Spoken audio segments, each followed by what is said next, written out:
Hello there, and welcome to part 3 of recovering from injuries. Today we're going to talk specifically about broken bones. When it comes, bones are very hard. Bones can take a while sometimes to heal up, for the calcium to regrow. Yes, they can. Tell us, what's the procedure? Broken bones, usually the rule of thumb, it's kind of a general rule of thumb, 6 weeks until it sets. That's under good conditions. It can be much longer if a person's older, blood supply is inadequate, it's a complicated bone break, but 6 weeks if it's a fairly simple break in the leg, like kids and athletes will get in their younger years. If it's an adult that breaks one of the osteoporosis, then that can be a longer fix on that. But in any event, first, of course, is don't put weight on it. And you've got to protect it long enough because the ends literally will rub.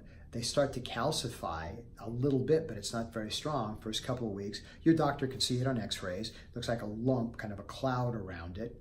Then as a few more weeks go by, it gets a little denser and denser as the bone actually starts to set and fuse. So it's got to be sure, though, if you ever break anything, get it x-rayed to make sure that it's lined up. Otherwise, this can do that and overlap or be bent or twisted in some other way.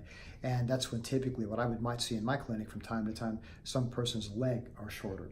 But after the bone basically sets, you would be good to go as far as corrective exercise. And the formula is always the same. It's higher repetitions without a lot of stress to help improve circulation. And then with bones, more than some other things, starting to turn back on some of the muscles as well. That's nerve, because sometimes after an injury, they get turned off. Electrical stimulation, there's ways of training to get into that too, to activate the nerves and turn some things on. But every time you turn something on, sometimes there's a temporary increase in pain, then there's a decrease in pain as your walk and your gait and other things start to work much better. There's an herb that can be useful, comfrey, it's called knitbone. That's a topical, I learned about that in Europe to speed it up. But again, the main thing, patience, work your plan as far as corrective exercise, keep your diet as good as you can, and you will heal as fast as possible. Great advice. So that's a little bit about bones. Next week, next part, we're actually going to talk about how pinched nerves affect regular activity as well as athletes.